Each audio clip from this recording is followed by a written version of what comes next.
forget the way his body felt against me. I barely slept that night because every time I fell asleep, I felt it all over again. Then the next day, I wanted to erase it from my memory, so I decided to do just that. I used the skills I had learned in therapy, and I pretended as though nothing had happened. I did my homework and chores the next day as I normally would, and my parents never suspected a thing. I told myself I could control it if I really tried, and I could avoid the situation if I needed to. But I was wrong. Every time I would try to do something different, whether it was sitting on the floor instead of the bed, wearing ugly clothing, it didn't make a difference in the slightest. I was violated, repeatedly, in the worst ways possible. He tied me down once, after arranging for his parents to be gone so they wouldn't hear me scream. Another time, he tried to get his friend in on raping me. His friend didn't join, but rather sat and watched. Over and over, for 6 months, he took me against my will. I would try to avoid being in his home, tried to avoid being alone with him, but nothing was working. Finally, I got up the strength to dump him in front of his parents where he couldn't do anything about it. He looked furious, like he wanted to wring my neck. His parents wouldn't even drive me home. When my dad picked me up, I started to cry. And I told him I had been dumped. I couldn't think of any other way to explain to him why I was crying without telling him how I had been hurt, and I could barely tell myself.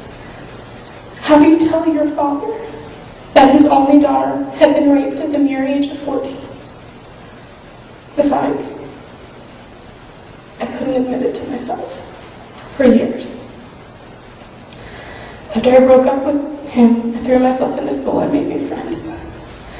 I was the stereotypical nerd because of everything I did. He dropped out of school, and I tried to forget he even existed. It worked out until about 2 years later when another boy showed interest in me. My best friend, Alex, didn't even know what happened, and we had been friends while it was happening. She just couldn't understand why I wouldn't just hurry up and date the guy already. One night when she slept over, I told her what happened through tears and hysterics. I used as few words as possible because it hurt so much. She assured me she would help me with Charlie, and soon the two of us were going to prom together. Alex was right there with me, just for support. She had not even been planning on going to prom before this. But I was so scared I would be hurt again, I was shaking. Charlie and I dated for months before he even mentioned sex, and didn't push when I told him I was not ready. He was the first man I ever trusted to tell what happened to me. And until college, he and Alex were the only two people I'd ever told. During opening days of college, there was a theater program about domestic violence and different types of violence at the university I went to. When I got to the rape skit, I had to leave the room because I was crying. I wanted to make a new start, and I didn't want to have to deal with it. I wanted to forget that it had ever happened. I wanted to leave it behind me. That's why I left Alaska in the first place. But I wasn't alone in the hallway. There were two other girls there. We started talking, and I discovered they had been raped as well. It wasn't just me. One of the girls was a resident advisor who helped me. She took me to the counseling center and even offered to come with me to my first session to make sure I actually went through with it. During my first session, it took me the entire hour just to say the sentence, "I was raped," without crying or breaking down in the middle of it. I went to therapy once a week, all semester. We set goals for me to reach so I could see that it was worth my continuing because of how painful each session was. Goal number 1 was to tell my parents by the time I got back at Christmas break. My mom was the easier of the two to tell. She works in the medical profession. She snapped into medical mode and didn't seem too awfully upset. She called weeks later when I was back in Oregon and cried over the phone to me and told me that she couldn't deal with it at the time either. Now all she wanted to do was have me in her arms. My dad, on the other hand, was much more difficult to tell as I had anticipated. I am his only daughter, and the only thing in his life he's always had a soft spot for. It took all of Christmas break before I could tell him, and I told him when he was driving me to the airport to take me back to Oregon. I turned down the music 3 times before I finally said what had happened. He got very quiet, and I told him I was afraid that he would go stalk the guy down and kill him. He said he just might do that if he could figure out where the bastard lived.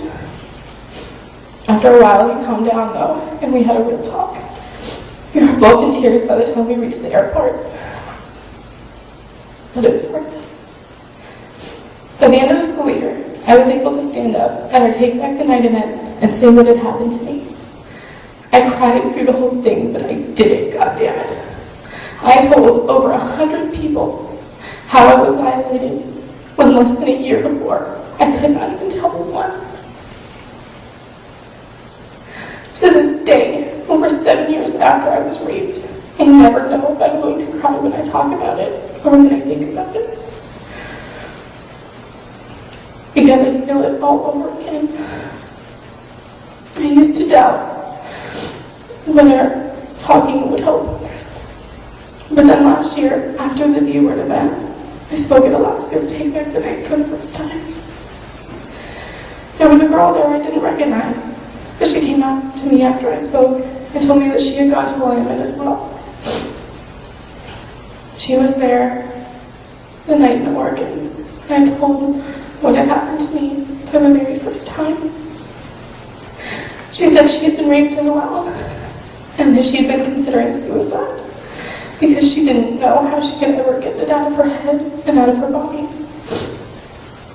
After hearing me speak in Oregon, she abandoned thoughts of suicide and realized that it didn't matter if she got it out of her head, but rather what she did to help stop it from happening to others. Looking back, I consider myself lucky in some ways. While being raped is a horror I will never be able to erase from my mind or my body, I'm luckier than many who have been raped. I did not get pregnant, and he almost always used a condom. I wish, however, I had been a bit luckier. I never had bruises that were visible with clothes on, so no one could ever help me. They were easy to hide, so no one knew what was going on. I didn't know who to turn to, so I can never prosecute my rapist. I can never prove that I was raped in a court of law. I can never even prove to someone listening that what I'm saying is the truth. But I realize that that doesn't matter. I can help others through programs and advocacy like tonight. Rape is not taught about adequately, and I went to a school in the Valley. I went to an Alaskan school for my entire life. It was never once mentioned in our health class. There were not flyers for who to go to. Since April of 2007, when I spoke at the Take Back the Night, I have been working with groups who better advocate for access to rape kits and better sex education for students in the schools, so that students in situations like I was in know where to go and don't have to hide it like I did. If I can do this, after everything that I have been through, anyone can. When there is so much silence about an issue, one voice really does make a difference.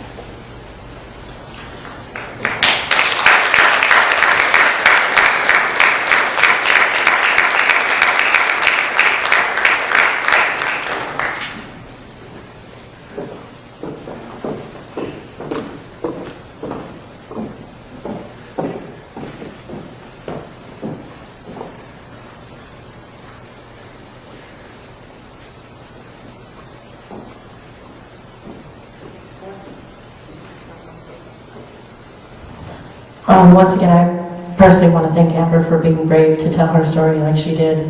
It's always amazing when you can overcome such an event like that. I want to invite all of our performers back to the stage for a final bow. So if we could have all of our performers come back to the stage. Jimmy Ware, excuse me, Jimmy Ware, Phyllis Spencer, Destiny Brown, all from the Black Feather Poets. Also, Danny Cochran, Sheila, Heather, Casey, and Amber, if you guys could all come back to the stage. If you guys Let's give these folks a big round of applause for putting this together and taking the time out to do this.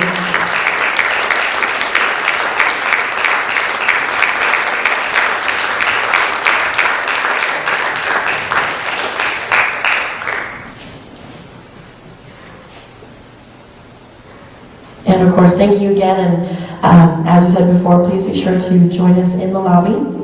Again, for those who did the auction. Once again, I want to give a big round of applause to all of you guys. You guys were all amazing. You shared your stories that you did. And thank you for letting me be your MC for the night. Hey, thanks. You better not run away. We have a few thank yous ourselves. Well, first off, thank you to Paige for helping us and for agreeing to MC. She took time out of her very busy day to come and help us put everything together backstage and on stage, obviously. Thank you to all of you for coming, and thank you to everyone who has helped behind the scenes, including our other officer, Jackie, who was not on stage before, our organizers, Kathy Forrest and Kimberly Pace. Thank you all and have a good night. We will be available afterwards if you have any questions. Thank you.